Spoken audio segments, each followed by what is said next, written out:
जी अस्सलाम वालेकुम। आज प्रोग्राम में हम आपको सुनाएंगे कहानी एतमाद की।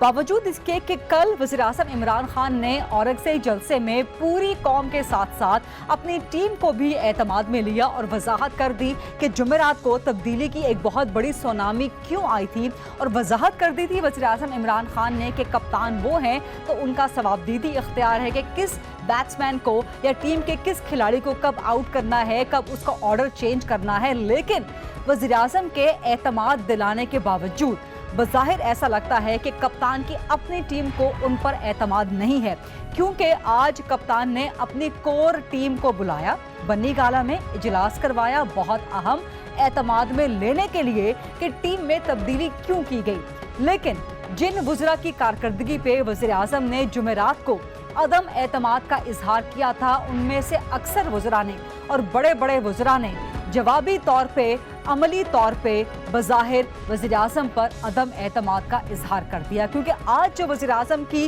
कोर टीम, जो उनकी इंतहाई करीबी टीम है, ना सिर्फ पार्टी में बल्कि गवर्नमेंट में, उसका बनी गाला में बहुत अहम इजलास था। आइंदा की स्ट्रैटेजी क्या होगी, किस तरह से हुकूमत चलाई जाएगी, बहुत अहम संजीदा उमूर पे आज गुफ्तगू होनी थी। लेकिन बनी गाला के आज के एतमाद में लेने के इजलास में ना तो असद उमर शरीक हुए, ना फवाद चौधरी, ना शहरियार आफरीदी और ना ही गुलाम सरवर खान।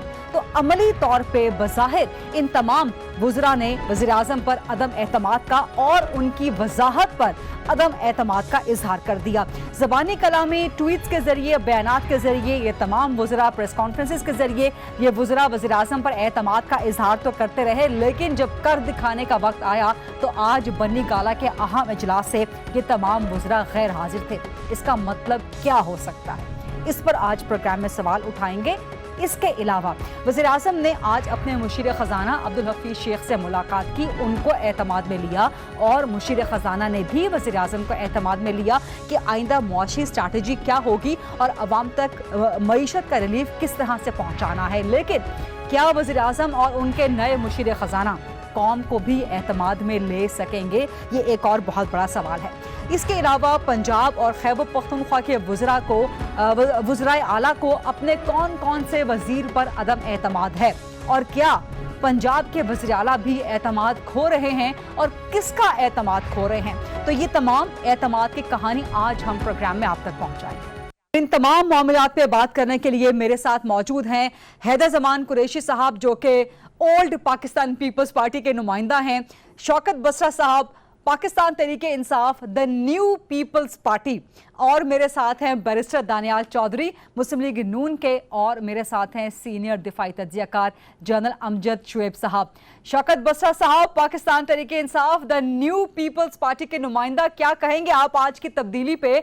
इतनी बड़ी तब्दीली आ गई कि जो तब्दील किए गए थे वज़रा और बड़े बड़े रहनुमा असद उमर साहब, फवाद चौधरी, गुलाम सरवर खान, शहरियार आफरीदी, वो आज आए तक नहीं बन्नी गाला के इजलास में वज़ीर-ए-आज़म के बुलाने के बावजूद। देखिए, पहली बात तो ये है गरीदा, आपने प्रोग्राम के स्टार्ट में ही हमें न्यू पीपल्स पार्टी डिक्लेयर कर दिया पीटीआई में। देखिए, बात ये है, नहीं मैंने डिक्लेयर नहीं किया शौकत बसरा साहब, आप गिन लें कि आपके आप खुद पीपल्स पार्टी के, साबिक पीपल्स पार्टी के, आप ओल्ड पीपल्स पार्टी के नुमाइंदे रहे हैं, आप गिन लें पंजाब में कितने पीपल्स पार्टी के लोग हैं, विफाक में कितने पीपल्स पार्टी के। मैंने डिक्लेयर नहीं किया, वज़ीर-ए-आज़म इमरान खान ने डिक्लेयर किया है। देखिए गरीदा, मैं आपको अर्ज करूं कि अगर आप माजी की कैबिनेट्स और माजी की जमातें उठा के देखेंगे ना, तो शायद उसमें तो आपको मियां साहब की कैबिनेट में दानियाल भाई बैठे हैं, 90% लोग परवेज मुशर्रफ के उनके साथ थे, जिनके खिलाफ बड़ा इन्होंने कहा था, ऐलान जंग किया था कि हम आमिर को, डिक्टेटर को छोड़ेंगे नहीं, जाने नहीं देंगे, और परवेज मुशर्रफ ने क्या क्या किया। बहरहाल मैं समझता हूँ सियासत के अंदर इत्तेहाद भी बनते रहते हैं। उस वक्त नवाज शरीफ पर भी हमने तनकीद की थी कि मुशर्रफ की बाकियात क्यों उठा के रखी हैं अपने कैबिनेट में, और इसका दूसरा मतलब ये भी है कि क्या Pakistan Tehreek Insaf is no good then PMLN, जो पीएमएलएन कर रही थी, आप लोग उसको जस्टिफाई करने के लिए अपनी पोजीशन सामने रखते हैं। नहीं, बिल्कुल जस्टिफाई नहीं कर रहा, मैं जस्टिफाई नहीं कर रहा। देखें, अब बात यह है कि जो लोग मैं समझता हूं जिनको जिम्मेदारियां मिली हैं, वो भी उतने ही कॉम्पिटेंट हैं जितने पहले कॉम्पिटेंट थे। अगर आपने रीशफलिंग की बात की, मैं आपके प्रोग्राम में कहता हूं पहले वाले अगर कॉम्पिटेंट थे तो उनको ओहदों से हटाया क्यों गया? यही सवाल पूरा पाकिस्तान कर रहा है, जुमेरात से लेके आज तक जवाब नहीं मिला कि पहले वाले अगर कॉम्पिटेंट थे, असद उमर कॉम्पिटेंट थे, तो हटाए क्यों गए?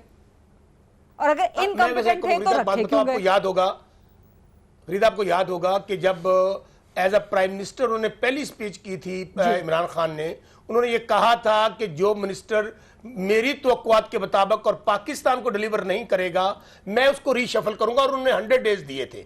और खास तौर पे उन्होंने देखें अभी ये 6 महीने गुजर गए, उनने सब लोगों को टाइम दिया। जो उनकी तो जाहिर है एक जो कैप्टन है टीम का वो ये समझता है कि मैंने, और उनको हक भी है, इस्तेकाक भी है कि जो टीम चूज करना चाहे वो करें। माजी में चूंकि वो एक तो नहीं बसरा साहब, रवायती इसका मतलब ये सियासतदान है नहीं कि इमरान खान ने अपनी 22 साल जिद्दोजहद में ये परख नहीं पाए कि कौन सा शख्स किस काबिल नहीं, है, क्योंकि पिछले 22 साल से और फरीदा खासतौर ऐसे पर नहीं है। पिछले 10 साल फरीदा से जो इंतहाई फरीदा ऐसे एक्टिव नहीं है। पॉलिटिक्स इमरान खान साहब ने की है, मेन स्ट्रीम पॉलिटिक्स में जहां वो आए पिछले 10 साल में, तो 10 साल में और खासतौर पे फरीदा, मैं पहले 2011 के समझता हूं जलसे के बाद कि से असद इमरान खान तो ये बताते रहे कि जी उनको हुकूमत मिल गई तो उनके पास दुनिया की बेहतरीन टीम मौजूद है। गरीदा, मैं समझता हूं कि असद उमर साहब के साथ ज्यादती हुई है। जिन हालात में पाकिस्तान तहरीक इंसाफ को मिला, इमरान खान साहब को मिला, असद उमर साहब को खजाना मिला, यानी कि खजाने की हालत यह थी कि हर पैदा होने वाला बच्चा 1.5 लाख का मकरूज डेली 600 करोड़ रुपया सूद अदा कर रहे हैं और 30,000 अरब का कर्जा विरासत में मिलता है। इन हालात में असद उमर साहब ने बहुत मेहनत की, बहुत जद्दोजहद की, लेकिन मुझे एक बात समझ नहीं आ रही कि इमरान खान साहब ने तो जाहिर है बतौर कैप्टन पहले कहा था कि जो तवक्कुआत मेरी होंगी उस पर कोई पूरा नहीं उतरेगा तो मैं रिप्लेस करूंगा। ये तो खुश होना चाहिए मीडिया को भी, नून लीग को भी, पीपल्स पार्टी को भी। ये तो बार बार कह रहे थे देखें जी असद उमर साहब से खजाना संभाला नहीं जा रहा, इकोनॉमी संभल नहीं रही। आज अगर हमने चेंज किया है तो अब स्टांस दूसरा आ गया है कि जी ये बहुत बड़ा जुल्म हो गया, बहुत बड़ी ज्यादती हो गई। देखिए मैं फिर कह रहा हूं कि अब्दुल हफीज शेख साहब जिन्होंने रिप्लेस किया है असद उमर साहब को, वो सिर्फ उन्होंने पीपल्स पार्टी के साथ काम नहीं किया, वो दुनिया के बेहतरीन माशाल्लाह मुशर्रफ के साथ भी काम किया है। के पास सिर्फ पीपल्स पार्टी के साथ नहीं, माशाल्लाह मुशर्रफ के साथ भी काम किया। उन्होंने नवाज शरीफ के साथ भी काम किया, ये भी चेक कर लें। जी बिल्कुल, अर्ज करता हूं हाँ। शौकत तरीन, शौकत अजीज, अब्दुल हफीज शेख साहब, आपके सलमान शाह साहब, ये हाथों डॉक्टर इशरत साहब है, वो शमशाद हुसैन साहब जो गवर्नर थी स्टेट बैंक की, 5-7 लोग हैं पाकिस्तान के अंदर जो बसरा साहब जरा मैं उनका एक्सपर्टी है। जी प्लीज। अच्छा बसरा साहब, मैं जरा बाकी पार्टिसिपेंट्स को भी डिस्कशन में इन कर लूं। हैदर जमान कुरैशी साहब, अब चूंकि Pakistan Tehreek Insaf is the new Peoples Party, क्योंकि ओल्ड पीपल्स पार्टी तो सिर्फ सिंध तक महदूद होकर रह गई है, तो जो खुदा न खास्ता पुरानी पीपल्स पार्टी का अंजाम हुआ था, क्या खुदा न खास्ता new Peoples party Pakistan Tehreek इंसाफ का तो वो अंजाम नहीं होगा? और हफीज शेख साहब आपके साथ पीपल्स पार्टी के साथ तो डिलीवर नहीं कर पाए थे कुछ खास, तो यहाँ कुछ काम दिखा पाएंगे वो बतौर फाइनेंस मिनिस्टर? बिस्मिल्लाहिर्रहमानिर्रहीम। गरीदा बहुत शुक्रिया। देखिए आपके सवाल पर बिल्कुल मैं आता हूं, और सबसे पहले मैं ये समझता हूं कि 30 अक्टूबर 2011 में जब मीरार पाकिस्तान लाहौर में खान साहब वो जलसा कर रहे थे फ़कीदुल मिसाल, जिससे PTI को यकदम एक ग्रोथ मिली पाकिस्तान की पॉलिटिक्स में, तो उस वक़्त वो पाकिस्तान में एक तबाह मईशत की दर्दनाक कहानी सुना रहे थे। वो जब सुना रहे थे और उस वक़्त के जो वज़ीर ख़जाना थे वो डॉक्टर अब्दुल हफीज शेख साहब थे, तो दो बातें तो वाज़ेह हो गई 16,000 पाकिस्तानियों ने खुदकुशी कर ली थी। मुझे गुजारिश कर लेने देना। तो आज उनको वापस लाना, इस बात की तो कंफर्मेशन हो गई कि जो हमारी इकोनॉमिक टीम थी, जो हमारी फॉरेन पॉलिसी की टीम थी, जो हमारी कैबिनेट में लोग थे, वो बेहतरीन लोग थे और उन्होंने डिलीवर भी किया। ये और बात है कि उसके बाद बहुत सारे इवेंट्स हुए, वो किसी और प्रोग्राम में डिस्कस कर लेंगे, लेकिन ये साबित हो गया। दूसरी बात जो बसरा साहब कर रहे हैं, खान साहब की इस्तलाह कोई ले लेते हैं जो उन्होंने कल वजाहत की इस सुनामी की, जिसके जलजले के झटके अभी पंजाब में और KPK में भी फील किए जाएंगे और आगे चल के प्रोग्राम में बात भी शायद करेंगे इस पे। उन्होंने ये कहा कि जो शख्स परफॉर्म नहीं करेगा मैं बैटिंग ऑर्डर चेंज कर दूंगा, मैं उसको निकाल भी दूंगा टीम से बाहर। तो मैं उसी क्रिकेटिंग इस्तिलाह में ये बताना चाहूँगा आपके नाजरीन को कि जब टीम बनाई जाती है तो सेलेक्टर्स का भी इनपुट होता है कप्तान लगाने में और प्लेयर्स को, और जब कप्तान का रद्दो बदल भी फेल हो जाए और आप सीरीज हार रहे हो, मैच हार रहे हो, तो फिर जो है कप्तान चेंज कर दिया जाता है। जो बोर्ड होता है ना, जो सेलेक्टर होते हैं, वो कहते हैं कप्तान को फारिग करें। तो ये जब टीम परफॉर्म नहीं करती तो buck will eventually stop on the prime minister. Sir ये आपने बड़ी इंटरेस्टिंग बात की है। इसमें जरा मुझे कमेंट लेने दें। मैं जनरल सर, साहब मैं जरा कमेंट ले लूं, वापस आपकी तरफ आऊंगी। मैं सेलेक्टर्स को क्रिकेटिंग सेंस में कह रहा था, आप जनरल साहब से जरूर इनपुट लीजिएगा, मुझे जरा बात मुकम्मल करने दें। मैं ये कह रहा हूं कि उन्होंने जब ये फरमाया कि मैं परफॉर्मेंस, मुझे बताएं इजाज शाह साहब जिनको अभी 2 हफ्ते भी नहीं हुए पार्लिमानी उमूर का कलमदान दिए गए, उनको जो इंटीरियर मिली है और खान साहब से ले ली गई है, ठीक है, ये मेरे वर्ड्स याद रखें, खान साहब से ले ली गई है, तो 2 हफ्ते में कौन सा बंदा है जो पार्लियामेंट्री अफेयर्स में अपनी परफॉर्मेंस दे सकता था? तो बात ये है और अब तो वहां पर भी झगड़ा क्रिएट हो गया है कि परवेज खटक साहब ने जो बीच में है वो रौला डाल दिया है, इनसे की कलमदान ले लिए गए हैं और अच्छी टीम आ गई है, वो आगे परफॉर्म कर पाती है, नहीं कर पाती, आप देखेंगे। हैदर जमान साहब, मैं आपके पास दोबारा आऊंगी। जनरल अमजद शुएब साहब, हैदर जमान साहब ने बड़ी इंटरेस्टिंग बात की है, हालांकि उन्होंने कह दिया है, वजाहत कर दी है कि मैंने सिलेक्टर जो है वो क्रिकेट के टर्म में बात की है। तो क्रिकेट की टर्म में ही बात करते हुए सिलेक्टर्स क्या कप्तान को भी तब्दील कर सकते हैं? कोई सूरत हाल ऐसी है? देखिए, मेरा अंदाज़ा या मेरा एनालिसिस है वो ये है कि इमरान खान एक तो खुद कैप्टन है और मेरा ख्याल है हर चीज़ उनकी अपनी ख्वाहिश और मर्ज़ी के मुताबिक चल रही है। ठीक। अगर मेरी उसमें रज़ा शामिल हो या किसी और की तो बहुत सारे इख्तलाफात हो सकते हैं, मैं जानता हूँ। आप देखिए कि क्या मुनासिब था कि आप इसको जिनको ये सुप्रीम कोर्ट ने अभी आज़म सवाती साहब, अब सवाती साहब को वापस लाना कोई तुक बनता है। इसी तरह अगर आप देखें तो जो आपने हफीज़ शेख साहब के ऊपर इतनी आपने बातचीत की, मेरा अपना अंदाज़ा है कि हफीज़ शेख साहब बड़े काबिल पढ़े लिखे आदमी हैं, लेकिन उनकी जो ज़मीनी परफॉर्मेंस रही है वो जिस भी दौर में जिसके साथ रहे उन्होंने कोई बहुत अच्छी परफॉर्मेंस नहीं दिखाई। तो मेरा अपना जो अंदाज़ा है कि इमरान खान एक अच्छी नीयत के तहत तब्दीली तो करना चाहते हैं, लेकिन मर्दम शनासी का भी कुछ मसला है, कुछ वो अपने तौर पे रिसर्च नहीं करते। आपको याद होगा कि इकनॉमिक एडवाइजरी काउंसिल में भी एक साहब को, आतिफ मियाँ साहब को लिया था, फिर बाद में उसका शोर मचा। तो ये गाइडेंस लेते हैं गालिबन ट्विटर से, फेसबुक से, जहाँ वो रिएक्शन नज़र आने शुरू होते हैं तो फिर घबरा के लोगों को चेंज करना शुरू करते हैं। इसी तरह जब आपने ट्विटर और फेसबुक से गाइडेंस लेते हैं या कहीं और से गाइडेंस? नहीं, वहाँ से, क्योंकि वहाँ क्रिटिसिज्म आता है ना, तो फिर उस पे ये यू टर्न ले लेते हैं, यू टर्न चल पड़ते हैं। हाँ। लेकिन आजम सवाती की जो जनरल साहब आपने बात की है, ये इंतहाई खौफनाक बात है, क्योंकि कल वज़ीर आज़म साहब ने जो है वो कौमी क्रिकेट टीम को हिदायत की। मैं ये इसलिए कह रहा हूँ कि ये कॉमन आदमी को भी नजर आता है। अगर कहीं कोई अदारा इनको, कल कौमी क्रिकेट टीम को वज़ीर आज़म ने हिदायत की कि जी करप्शन नहीं करनी और ये मैच फिक्सिंग नहीं करनी, मैं बर्दाश्त नहीं करूंगा। और आज़म सवाती को आपने काबीना में कह रहा हूं कि अगर इनको कोई अदारा गाइडेंस दे रहा होता तो लाजमन ये चीज़ें मना की जाती, क्योंकि ये तो आम आदमी को नजर आती हैं, ये अपनी मर्जी से करते हैं। अब आप देखिए, मैं एक चीज़ और कह दूं, असद उमर के बारे में बहुत बातें की जाती हैं। मैं असद उमर को बहुत पुराना जानता हूँ, मेरा बरखुरदार है और वैसे भी बहुत अच्छा, नफीस, शरीफ आदमी है, लायक आदमी है। लेकिन आप देखिए कि जो इकॉनमी के बारे में उन्होंने जितने स्टेप्स लिए वो एग्जैक्टली वो है जो पिछली हुकूमतें लेती गई। आपने पेट्रोल महंगा किया, गैस महंगी कर दी, बिजली महंगी कर दी, उससे आप रेवेन्यू अपने जनरेट करना चाह रहे हैं, टैक्स एमनेस्टी स्कीम आप ला रहे थे आप, उससे उसके बाद आप देखिए कि IMF की तरफ गए, जिसका कहते थे कि IMF में नहीं जाना। तो उनके ऊपर क्रिटिसिज्म जो हो रहा था बाहर पब्लिक में, वो बहुत ज़्यादा बेचैनी थी और हुकूमत के लिए कोई चारा नहीं था। मुझे सिर्फ टाइमिंग पे एतराज़ है कि असद उमर को IMF के साथ फाइनल करने के लिए रोकना चाहिए था और बजट भी उनको पेश करने देना चाहिए था, ताकि एक ये बात तो फाइनल थी। हाँ। असद उमर को हटाना है, लेकिन हाँ। बजट के बाद बट ये अचानक रातों रात क्या हुआ, ये अभी तक किसी को समझ नहीं आ रही। जिस तरह आज़म सवाती का किस्सा है, और खान साहब मेरा ख्याल है कि इस पे बहुत ज्यादा होमवर्क नहीं करते, जिसकी वजह से बाद इक़दाम जो है उनको बाद में खुद ही अपने लिए यू टर्न का किस्सा, यू टर्न होता ही उस वक्त है, यू टर्न लेना ही उस वक्त पड़ता है जब आपने किसी चीज़ को थॉरली एनालाइज नहीं किया होता और हाफ वे आपको नजर आता है कि मैंने जो स्टेप लिया था ये गलत हो रहा है। लेकिन वज़ीर आज़म साहब तो फरमाते रहे हैं कि यू टर्न लेना अजीम लीडर की निशानी होती है। बैरिस्टर दानियाल चौधरी साहब, तब्दीली आई है और बड़े ज़ोर की तब्दीली आई है, उसके झटके जो हैं वो आज तक महसूस किए जा रहे हैं। जितने मिनिस्टर्स हटाए गए, आज कोई भी बन्नी गाला के इजलास में वज़ीर आज़म के बुलाने के बावजूद शामिल नहीं हुआ। क्या आपको लगता है कि इमरान खान के लिए मुश्किल होने वाली है?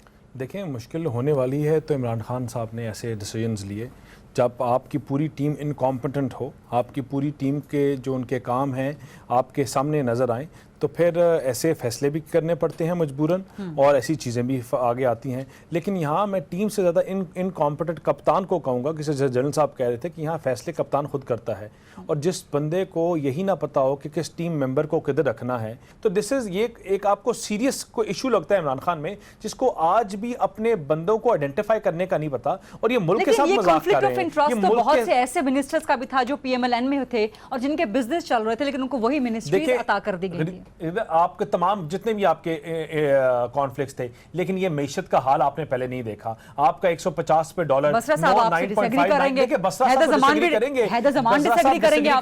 लेकिन हैदर साहब नहीं डिसएग्री करेंगे। आपकी 9.3 9.4 पे इन्फ्लेशन कभी नहीं आई। बसरा साहब डिसएग्री करें ना। बसरा साहब को मैं कल भी पूछा था कि बताएं कि 450 अरब रुपया जो डेफिसिट है टैक्स कलेक्शन में, वो हमारी गलती है। जो 40 लाख लोगों को फालतू बिल गए, वो हमारी गलती है। आपके मिनिस्टर्स बिल नहीं पढ़ सकते, वो हमारी गलती है। 23 मार्च को आपने मेट्रो की इफ्तिताह करनी थी, सॉफ्ट ओपनिंग वो आप नहीं कर सके, वो हमारी गलती है। जो उसकी बसेस के दरवाजे उल्टे निकला है, वो हमारी गलती है। जो आपने उसके ट्रैक्स छोटे बना दिए, वो हमारी गलती है। आपकी इस बात का जवाब शौकत बसरा साहब से लेंगे। बसरा साहब, हैदर जमान साहब, एक छोटी सी ब्रेक लेनी है। Let's take a very short break. उसके बाद वापस आएंगे तो बैरिस्टर दानियाल चौधरी साहब के इन इल्जामात का जवाब लेंगे। दीगर पार्टिसिपेंट्स स्टे विद अस। जी welcome back after the break. Break पर जाने से पहले बैरिस्टर दानियाल गिनवा रहे थे कि कौन कौन से लिस्ट है पाकिस्तान तरीके इंसाफ की इनकॉम्पिटेंसीज की। शौकत बसरा साहब आप बड़े बेचैन हो रहे थे बैरिस्टर दानियाल को जवाब देने के लिए। देखिए, पहली बात तो यह है कि जब नून लीग गुड गवर्नेंस की बात करती है, कि ये बातें करती है कि पाकिस्तान को हमने बदल दिया, वाकई इन्होंने बदल दिया। आप अंदाज़ा कीजिए ना कि इनका वज़ीर ख़जाना कि एक जो इश्तहारी हुआ जिसने मुल्क का बेड़ा गर्क किया, IMF और वर्ल्ड बैंक से कर्जे लेके आज जो पाकिस्तान तहरीक इंसाफ जो 8 महीने से हुकूमत में है, यानी कि 40-40 साल वाले ये बातें कर रहे हैं कि तहरीक इंसाफ से हुकूमत नहीं चल रही, जिन्होंने 3-3 4-4 बारियां ली हैं। इनसे सिर्फ ये पूछ लें, अगर वो इतने कॉम्पिटेंट थे वजीर खजाना, तो प्राइम मिनिस्टर के जहाज में बैठ के इश्तहारी क्यों हो गए? आज वो वहां पे तो फिर रहे हैं, सैरें भी कर रहे हैं, उनको पाकिस्तान का इतना दर्द है तो वापस आ जाए। आज जो पाकिस्तान की हालत हुई है, ये मुस्लिम लीग नून और पीपल्स पार्टी में बड़े अफसोस के साथ कहना पड़ता है, मैंने 25 साल वहां पे काम किया है, अगर इन्होंने कुछ डिलीवर किया होता, अगर आज देखें ना मियां साहब की 4 बर्रे आजम के अंदर, लेकिन साहब सवाल वो पैदा होता है कि अगर ये सारा मैस नून लीग और पीपल्स पार्टी का था तो फिर असद उमर को क्यों हटाया? टाइम देते आप उनको। मैं आता हूं, उस पे आता हूं। गरीदा बसरा साहब अंकल मुशर्रफ का नाम भी ले लें। बात मुकम्मल कर लूं। 20 साल मैं किसी को इंटरप्ट नहीं कर रहा, मुझे बात मुकम्मल। वैसे भी मैं चूंकि नून लीग और पीपल्स पार्टी आजकल एक ही है, दोनों में से एक को बुला लिया करें, क्यों दोनों को अलग अलग बुलाते हैं? PTI और पीपल्स पार्टी भी आजकल एक ही है, लेकिन हमने आप दोनों को बुला रखा है। अच्छा गरीदा, मैं बात ये कर रहा था कि आप अंदाजा कीजिए कि जिनका लीडर अपना कोर्ट की जजमेंट है कि करप्शन की है, लूटमार की है और जेल में पड़े हुए हैं, वो दूसरों को नसीहतें कर रहे हैं, तो मुझे तो ये समझ नहीं आती कि ये किस किस्म की ये सियासत कर रहे हैं। और अब वो कहते हैं ना, गैरों की शादी में अब्दुल्ला दीवाना। और भाई आपको कुछ नहीं मिलने वाला। इनकी चीखों पुकार इसलिए ज्यादा है गरीदा, इनको पता है अगर इमरान खान 2 साल रह गया, ये जेलों में भी जाएंगे, इनको पैसे भी वापस करने पड़ेंगे और इंशाल्लाह पाकिस्तान भी ऊपर आएगा और इनकी बारी नहीं लगेगी। और दूसरी बात, असद उमर वाली, आज मेरी खबर नोट कर ले, कोई इमरान खान से नाराज नहीं है, सब टीम का हिस्सा है, तमाम मिनिस्टर्स उनको अपना लीडर मानते हैं और असद उमर बहुत जल्द कैबिनेट का दोबारा हिस्सा बनेंगे। आज ये मेरी बात आप नोट रखिएगा।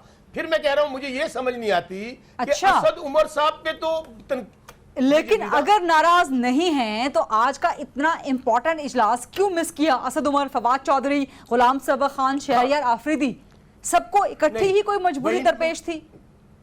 कोई मजबूरी नहीं, वहीं पे हैं दोस्त किसी की। मैं आपको अपनी बात बताता हूं, मैंने भी उसी मीटिंग में जाना था, मेरी खुद कोई पर्सनल इश्यू बना जिसके लिए मैं नहीं जा सका, कुछ दोस्त कोई इश्यूज हो सकते हैं। आपको तो अभी रिसेंटली रीशफल नहीं किया गया ना, आप तो उस सुनामी का हिस्सा नहीं बने। गरीदा हाँ। ये उछले कूदे में फिर कह रहा हूं, इनको बेचैनी ये है। बसरा साहब जरा बाकियों को भी जरा बात ये है, जब इमरान खान को लोगों ने वोट दिए तो उस वक्त किस्सा यही था कि दूसरी 2 पार्टियों को कई दफा टर्न दे चुके हैं। अगर उन्होंने आपको एक हाल तक पहुंचा दिया जो कि आप किसी गड़े के दहाने पे खड़े थे, तो लोगों ने इसको मौका दिया। अब ये अलग बात है कि कल को ये अच्छा साबित कर सकें अपने आप को, ना कर सकें, वो अलग बात है, लेकिन हमें मौका तो देना चाहिए। हमें तो, मैं तो देख रहा हूं कि इनके ऊपर आपने पहले दिन से इमरान खान साहब ने अपने आप को अच्छा साबित किया है। मेरा ख्याल है कि उन्होंने जो तब्दीलियां की हैं लाजमन अच्छा साबित करने की तरफ कोशिश, और कई अच्छे काम किए हैं। फॉरेन पॉलिसी में उनकी अचीवमेंट्स मौजूद हैं। इसी तरह उन्होंने जो वेलफेयर के काम किए हैं, जिस तरह आपने देखा शेल्टर होम्स बनाए इन्होंने, और कई मतलब उसमें काम तो किए जा रहे हैं। खान चल सकते हैं, मेरा ख्याल है चल सकता है, इसमें ऐसी तो कोई बात नहीं है कि ना चले। मुझे बात चीज़ों के ऊपर इख्तलाफ है राय, जैसे आजम सवाती की हमने बात की, हफीज शेख वाले की हम बात कर रहे हैं, नदीम बाबर का इन्होंने कहा बिल्कुल I agree with him. Nadeem Babar जो है वो एक टेंटेड कैरेक्टर है, उसके ऊपर ये चीज़ें इनको जरा थोड़ा सा इस पर रिसर्च करके होमवर्क करके इनको लाना चाहिए। आप कहते हैं जी मैं टीम अच्छी ले आया हूं, लेकिन उसमें फिर वही अगर लोग आपको 2-4 मिल जाएंगे फिर आपको यू टर्न लेना पड़ेगा, वो मुनासिब नहीं है। मेरा उस पर जल साहब एक बात जल साहब देखिए, इमरान खान कोई रिवायती सियासतदान नहीं है। मैं आज आपको कहता हूं, बसरा साहब आपने तमीद बांध ली ना, अब आप सारा प्रोग्राम आपने बोलना है। सियासतदान नहीं है, रिवायती नहीं अगर है। उनको प्राइम मिनिस्टर रहना या हुकूमतें बचानी होती, ये मुस्लिम लीग नून और पीपल्स पार्टी तो पैसे बचाने के लिए और अपना माल बचाने के लिए तरले मिन्नतें करते फिर रहे हैं। बसरा साहब इसलिए ज्यादा बोल रहे हैं कि तब्दीली पंजाब में भी आने वाली है। हैदर जमान साहब आप करते फिर रहे हैं, जब वजीर आजम साहब खुद कहते हैं कि मुझे काम करने दो, मेरी हुकूमत को मत गिराओ, मतलब वो किसको वो इतराज कर रहे हैं? और जो हमारे नहीं, हमें जोर लगाने की जरूरत ही नहीं है। You are already in the grave. आप सुन लें, अगर आप बोलेंगे तो फिर मैं नहीं बोलने दूंगा। Basra sahab you know me very well. अकरीदा इन दोनों पार्टियों को ये कहें कितने हालात खराब हैं, बुरे हालात, ये टीवी पे बैठे क्या कर रहे हैं? क्यों नहीं सड़कों पे निकलते? आए कर रहे हैं जलसे जुलूस, ऐसे मार रहे हैं, इनके पल्ले कोई चीज हम अपने घर गए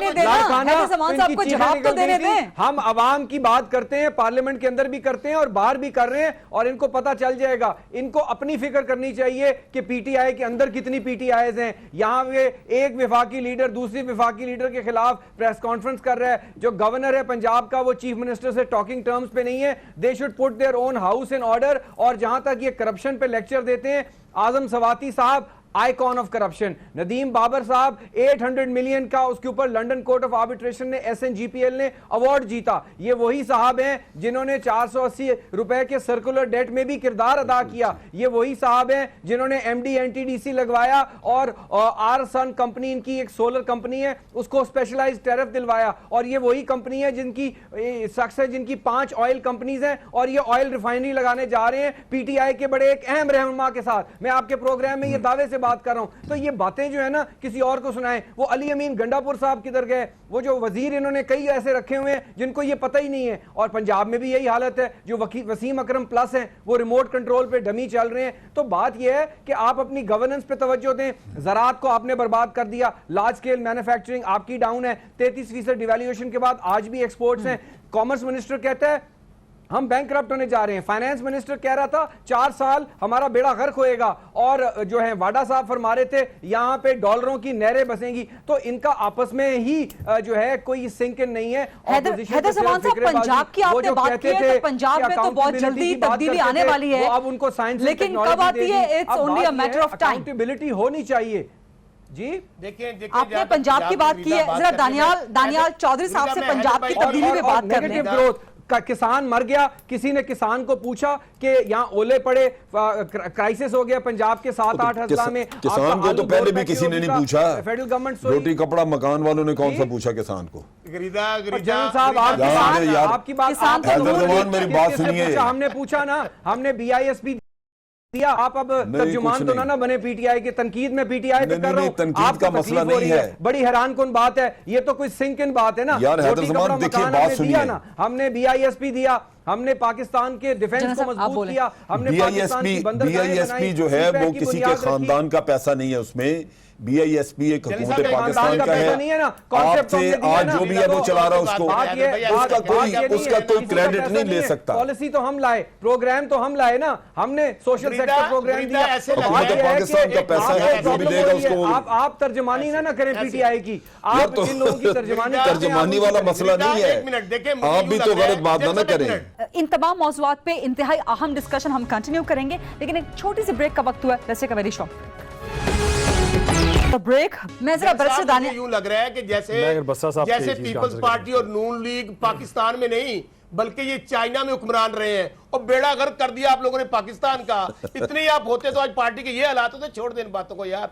आपके देखे ना हालत ये है, वो पंजाबी खुद मियां साहब भी कहते पल्ले नहीं तेला तो कर दी फिर दी मेला मेला। भाई आपको इतना प्रॉब्लम है इस हुकूमत से, मैं फिर कह रहा हूं, फिर अवाम के मसाइल के लिए सड़कों पे क्यों नहीं निकलते? ये मुझे इसका जवाब लेने दें, इसका जवाब लेने दें दानियाल चौधरी साहब से। ये इनका माइंडसेट है कि आप चाइना में गवर्नमेंट करते रहे, ऑस्ट्रेलिया में, कि बसरा साहब जो बातें कर रहे हैं, आप तमाम चीजों की हमने बड़ी गंदी हुकूमत की, हम बहुत चोर हैं, हम बड़े गंदे लोग हैं, लेकिन जिस दिन मियां नवाज शरीफ को हटाया गया ना, उस दिन आपके पास फॉरेन रिजर्व्स में आपके पास $21 बिलियन था। उस दिन आपके स्टेट बैंक के पास $8 बिलियन था और आपकी लोकल मार्केट में $6 बिलियन था।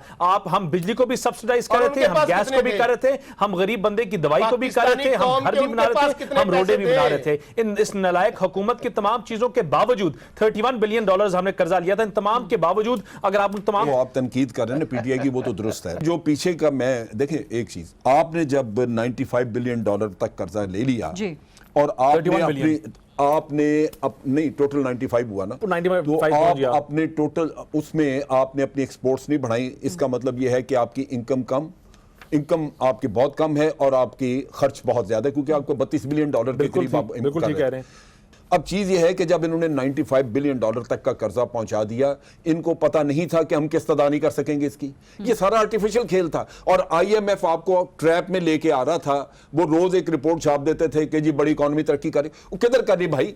कौन सी तरक्की हुई इकोनॉमी की? आपकी जॉबलेसनेस उसी तरह थी, कर्जे आपके बढ़ते जा रहे थे, आप कर्जा ले लेके आगे किस्त अदा कर देते थे। $95 बिलियन तक ऐसे तो नहीं पहुंचा। 10 लाख लोग जब आप किस्त अदा करने के काबिल नहीं रहे, तो 2016 में हमने किस्सा खैराबाद कर दिया। मैं अर्ज कर रहा हूं, देखिए होता यही है कि आपको अपनी इकोनॉमी का साइज देख के जो आपकी इनकम है उसके 60% से ज्यादा आप कर्जा नहीं ले सकते। अगर आप उससे ज्यादा लेंगे रीपेमेंट का मसला आ जाएगा। आप यहां पे पहुंच गए जाके तो 70-75% तक, और नतीजा ये हुआ कि आप उसकी रीपेमेंट के काबिल नहीं रहे। मुझे पीटीआई पे भी यही एतराज था कि आप फिर IMF के पास क्यों गए हैं? अगर आप IMF के पास जा रहे हैं, $95 बिलियन पे आपके पास पैसे नहीं है कर्जा उतारने के लिए। $53 बिलियन लेके आए ना इन्वेस्टमेंट, और भी लेके आ रहे थे। ये कौन सी इन्वेस्टमेंट लेके आए? अजय साहब खाली ये बता दें मुझे ये लोग कि आज अगर इतने ये काबिल लोग हैं तो 435 बिलियन आपकी रुपीज क्यों शॉर्टफॉल हुई आपके टैक्स कलेक्शन में?